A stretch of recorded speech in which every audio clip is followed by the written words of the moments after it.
Hello, hello, hello. How are you all doing? I told you I was coming right back and doing a video for you all. I am doing this video for you while I'm wrapping up last minute gifts for the couples that will be acknowledging and celebrating tonight. Tonight's celebration, it is for the couples who have been married 5 years or less. So that's what tonight's celebration will be for the couples and for their children, their extended family, such as their parents, grandparents, and things who want to come out as well. We have a lot of sponsors, and I am so,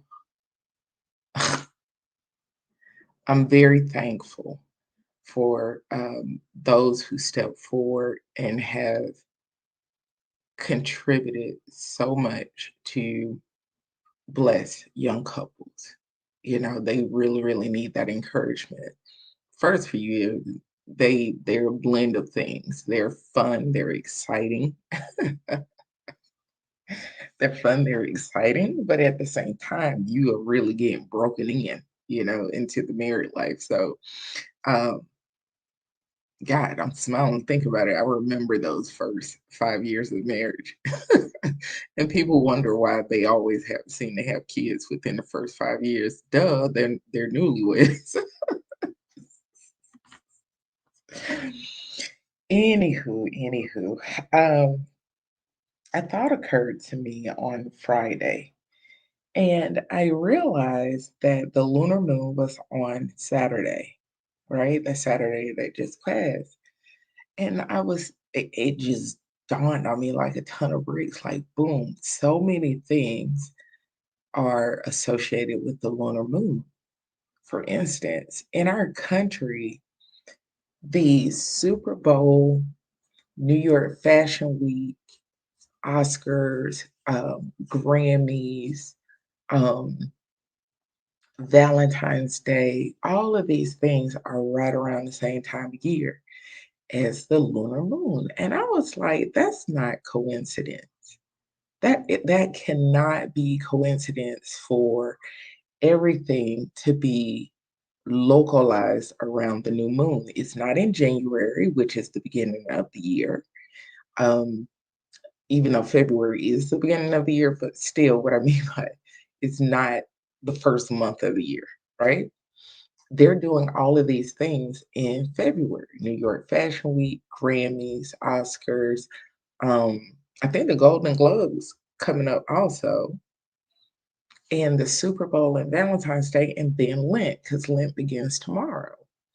And then that took me back to the thought that came to me about how for me, let me say this because I noticed that I have to start saying that from now on. For me, the celebration of Valentine's Day would be paganistic because Cupid is not responsible for love in my life or relationships or someone I'm dating or, any of that. Cupid isn't responsible for that. Zodiac signs aren't responsible for that. Okay. So if my identity is hidden in Christ and my life is in Christ, how can Cupid be responsible for finding me a man, a boo, whatever? So that's the conviction I received from the Holy Spirit about the matter. And no, this isn't, let me say this too. I hate to even have to say this because some people will be like, well, maybe you're not doing anything because you don't have a Valentine's Day date. That's not true. I turned down two. I had two actual dates for Valentine's Day, and that didn't include the invitations for the weekend of Valentine's Day. I just want to make that clear. Okay. Meeting guys has never been a problem for me. The problem is, I'm not going to talk about that. But the point I'm getting to is that's not why I'm not celebrating Valentine's Day. And I've asked those who wanted to know, what would you like? What do you want? Where do you want to go? I don't want anything. And I did explain to them why. And they have been very kind and respectful of my decision. They didn't necessarily like it, but they do respect my decision. and understand how much that means to me. So that's a great gift. If you can respect my faith and my walk, that's more than enough. That's a tremendous blessing, and I'm thankful for it. Anywho, so you have Lent, Valentine's Day, all of these national events, um, Chinese New Year, all in February. So then I started digging, like what other religious practices or that may be deemed esoteric, New Ageism, agnostic, and things like that that commemorate the lunar moon. Well, I had to get up and do stuff for the event coming up at church. Well, this week, some stuff needed for church this week, and I think there's something to it. That's not coincidence. And you all know how my Lent practices go. I do a lot of the heavy bulk of research study I will do intensely. It is always during Lent because I don't have nothing else to do except read, study, pray, read, study, pray, read, study, pray. That's all I have time to do for those 40 days. That's all I'm doing for those 40 days. And so that's the time when I set aside to really, when I have questions, I go looking for the answers. And that's when I do it, is during Lent. And that carries me throughout the entire year because I start getting additional information and going from there. But anyway, what do you all think about that? Have you resolved within yourself or really prayed about and meditate on what is it that the Lord is asking of you in Lent? I think for me, this Lenten season, the focus really is about the power of forgiveness within our walk and Christ's forgiveness and what the blood of Christ really symbolizes for forgiveness and redemption, and why we are to hold it so precious and dear and near to us. And I look forward to exploring that more, but it I can't shake it, to be honest with you. This line of questioning about why are they designating everything so top heavy in the month of February?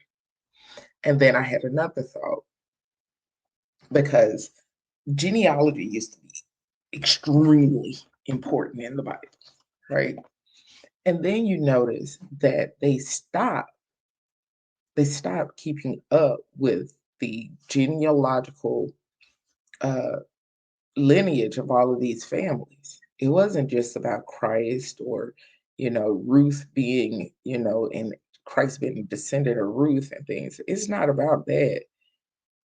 It is very obvious that within the Bible and historically in this country as well, I noticed that people that pretty much made everything that we know the way that it is now, they never had children, or no one knows what happened to their children. Like when you look at people like Harriet Tubman, she had no children. How is that possible? I don't believe that.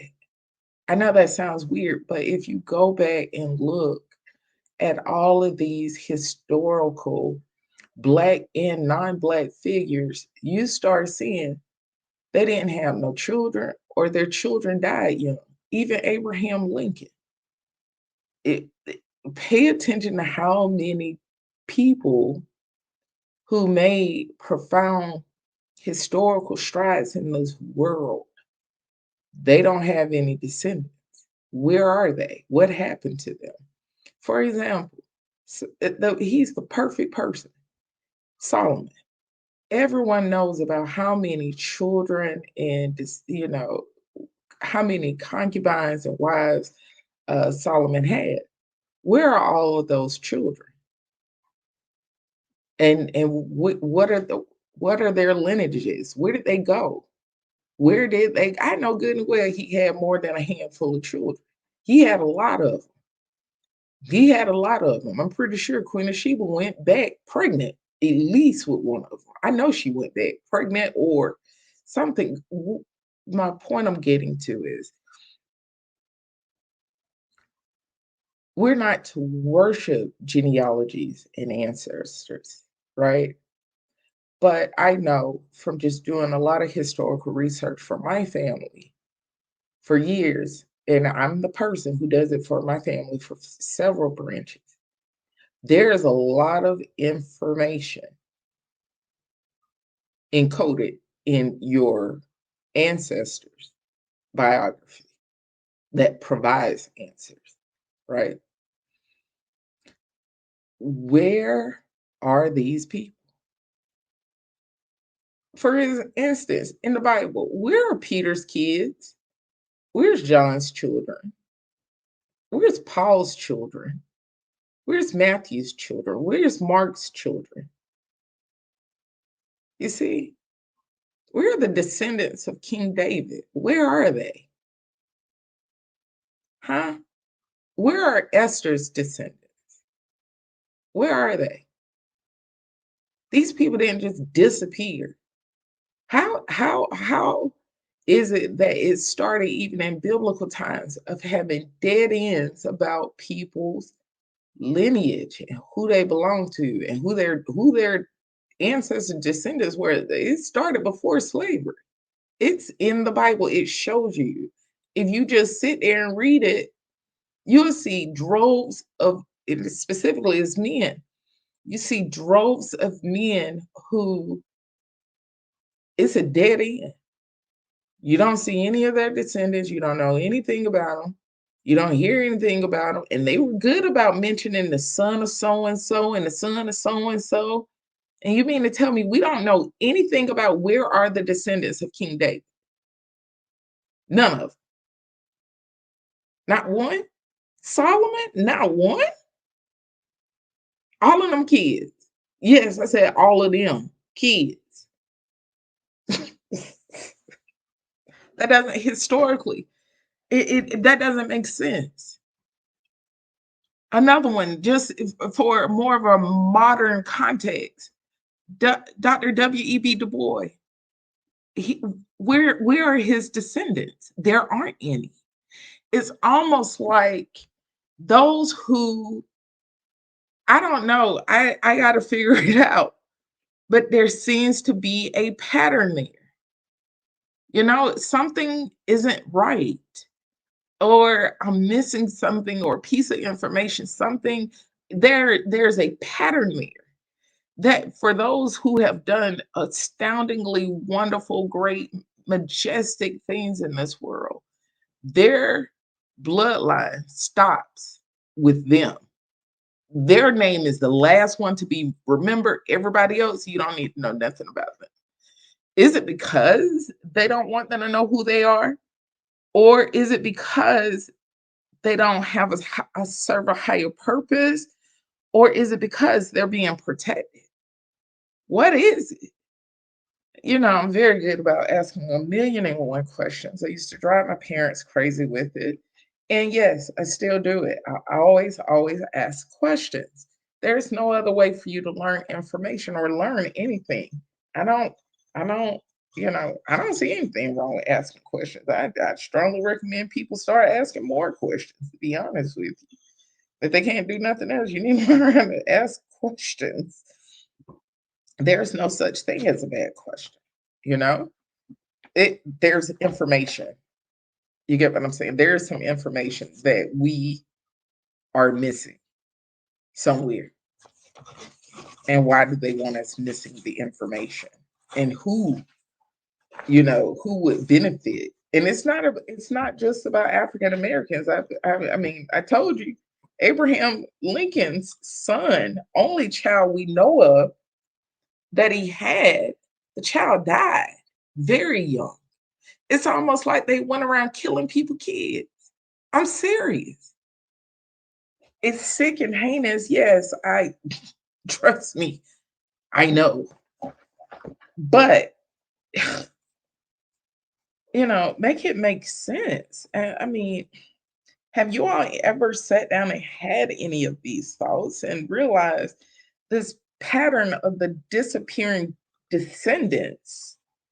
It even started in biblical times. It was happening then too. We know what happened to John the Baptist. That was horrible. We know what happened to him. But at the same time, Nobody had no kids. What happened to the son, that the biological son of Mary and Joseph? They had a son. Where is he? Where's his descendants? What happened to them? Somebody got to know where the people at. They were the most high profile family on the planet.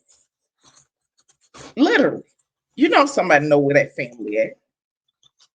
Not only that, how long, maybe somebody, I'm sorry, I have 1,001 questions and I'm in here wrapping gifts and stuff, talking to y'all. How long did Mary live after Christ ascended? How long did his mother and father live, his earthly parents? How long did they live? Huh? Anybody know? I ain't got time to look it up right now because I'm in here. I told you I'm wrapping gifts, child, but I still have questions. So what happened to them? These are the kind of things that comes to mind for me, that I can't walk away from it, or ignore it. It's something there. Where are these people? James, I think his brother name, if I'm not mistaken now, I could be mistaken. I think his brother name was James. Where is him? What happened to Zacchaeus' family? What happened to the girl who was raised from the dead that he told Talitha Kumi? Where is her? Where is her family at? Where her people at? What happened to them? You see, these are, and we could easily say, well, nobody asked those questions because it has no significance. It does. Yes, it does. Yeah, it does. How? Why? Well, it shows you a pattern of those who have learned, different things about Christ and had different experiences with him. They are not uh easily, to identify and find. It just seemed like over time, God just in divine providence kind of makes sure that nobody really knows where they are, what they're doing, or what happened to them. Nobody really knows. That doesn't mean that bloodline stopped. It sure don't. Anybody know what happened to? I'm gonna show you a prime example. So if you take the time while I'm at church tonight, take the time, and I want you to look up. I know you remember him from elementary school. Take the time and look up. What's that man name? Paul Revere. No, it's not all the way back to biblical antiquity, but I'm showing you something. Okay. I want you to take the time and look up the family of Paul Revere. I know where they at. I can tell you where they at. I can tell you where they ski at too. Right. Right. I can tell you what kind of business he had and where it's at now and all of that. Right.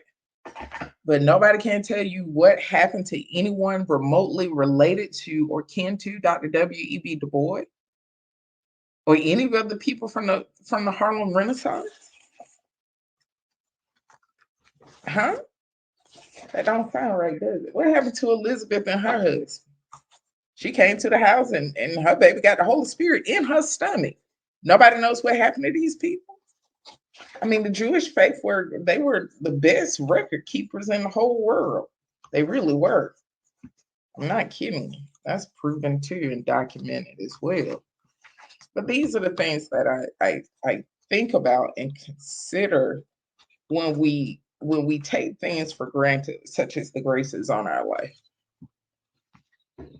or when you make history, or different things that you may not think at this time it mean anything or a big deal. It may mean something to somebody else. Okay. Yeah. You look up decades from now and you're whoever, find out that you're the person who did this, but it didn't mean that to you then. But it means something to them later on. But I'm trying to figure out why. I mean, all these people, we don't hear nothing else about them. We don't know what happened to them, where they went, or anything. Isn't that something? Huh? Hmm. And those are my musings, dear. Well, I'm about to tally ho as I get ready to go and prepare for Lent, but I got to get over here to the church first. I'm almost done wrapping this gift. I want to make sure that it's done just right for this couple. Well, really, it's for the couple, but still, it'll benefit the entire family. I just want to make sure that it's done right. Y'all know how that is. If you know, you know. I don't have to explain it to you. All right, you have my number. Y'all have my number. You have my text number. You can text me. I text during Lent, but I do not do any videos during Lent. I can tell you during this Lenten season, unlike the other ones, I will record while during Lent as things come to me or whatever. But it won't be about nothing from social media or anything like that because during Lent I don't use social media or anything during Lent. So, and last year I didn't do Lent the way I usually do because I think I was just so distracted and irritated with anything and everything and everyone and anyone that I didn't really throw my full back into it the way I'm doing it now. So, thank God that I get to live and get a chance to get it right because I could have died and done messed up a whole Lenten season getting in my feelings instead of getting in his face and getting in his word. And I never let it happen again. I promise you that. Not you. I promise the Lord that I never. I don't care what's going on. Ain't nothing that should ever be that crucial. But at the same time, as my uncle told me the other day, daughter, always remember that God knows you're human. He knows you're human. He knows you're a person. So he never created you to not feel, not think. He never created you that way, and he never will. He never will. So um he didn't, and I bless God for that. He didn't coddle me in it. He didn't. He told me the truth, which I needed to hear, that I'm a human being, I'm a person, and so when things in this life happen, God does understand. And that's why his grace, it is sufficient. It's not an excuse. It's not a hall pass at all, but it's the truth. I'm a person. I'm a person. At the end of the day, wrapping gifts, all of this stuff, all of these responsibilities, and all of these people, child, I'm still a person. That's another thing too I meant to tell y'all about. You know,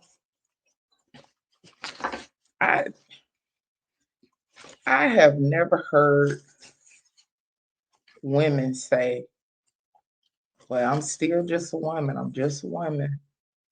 I'm just a woman. I've never heard women, just nonchalantly say, I'm just a woman, when it comes to carnality or anything like that. You know, not women I know anyway, but I'm sure there are some women who say it. I'm sure there are. And I'm sure there are women who feel that way. But what I'm talking about, it is when people take an approach of almost like, well, you shouldn't have made me human then. Like you shouldn't have, my flesh messed up. Get over it. You get what I'm saying? Instead of like, yeah, I need to be better in this area, or yeah, this is something I know the Lord wouldn't be pleased with. Instead, it's just, well, I'm still a man, and I noticed that a lot of guys say that when they realize I'm not playing about my faith and certain things come up. Like one, he just flat out told me, he was like, yeah, I'm a pastor, but I still like my cognac sometimes. And I'm like, what? And he was dead serious. He was dead serious. He wasn't playing. He wasn't a kid. neither. And that was very clear at dinner too, because he was looking like, yeah, I'm about to order this. I'm about to order this yak. Like, but of course I'm not judging him. I'm just looking at him like, yo, you're gonna be at church tomorrow, and your reasoning, your rationale is, we're at dinner, it's no big deal. It's just dinner. And then always adding in, I'm just a man. Well, I know you're a man. I know that. I wouldn't be at dinner with you if you wasn't a man. But still, that doesn't mean it's a pass. You get what I'm saying? For you to do things that may compromise your walk. You get what I'm saying? Like you don't take that as a pass and just be like, well, I'm a man. So my uncle told me that I understood what he was saying, and he knew I wasn't going to take it as, a pass for me to start being an open rebellion or anything like that, but just letting me know to stop being so hard on myself, about places and areas I missed the mark. He was just telling me he knows that you're human. You're having a human experience. You're not gonna ever stop being in that posture of wanting to do what's pleasing to him, and it really upsetting you when you realize I missed it. So all right, let me go. I got this gift all decked out. It is absolutely beautiful. Let me go off so we can celebrate these beautiful, beautiful couples and their families, and that's a part of the program I added tonight too, to celebrate the families that these couples are coming from, the marriages and the families, the matriarchs and patriarchs that came before them that provided counsel and support that assist their marriages with being successful. So that's a portion I'll be doing this evening as well, acknowledging all of their families of origin. Including, even if it's dysfunctional, that did attribute to them striving for their marriages to be healthy and successful. So I am off. So you know how I am, child. Don't be judging me because I'm extra. But like I said, you can text me. I text with you, and I'll be texting with you guys, and I will be checking this this little YouTube up until midnight. And at midnight, I'm out until the Easter day. And then again, I don't know. Well, yeah, it's gonna be Easter day. But before I forget, you will be seeing there is a playlist. It is called High Worship that I'm actively creating. So you'll start noticing that the songs are added to it as I'm literally in the middle of worship and prayer. Those songs are added to it. So those are actual songs that I listen to during worship and prayer. And I just started that playlist yesterday, but I always create one every year. Every year I create one, and it's never the same songs, like never. So, like never. So you'll see it on there, and like I said, text me. I'll be texting with you all and speaking with you that way. But really, the real time you'll be seeing, as far as that, it will be on my high worship playlist that I make on YouTube Music. So I don't see comments and stuff on YouTube Music. It's just my music. So, all right, please be well. Please be prayerful and be thankful. Be thankful. You got so much to be thankful for.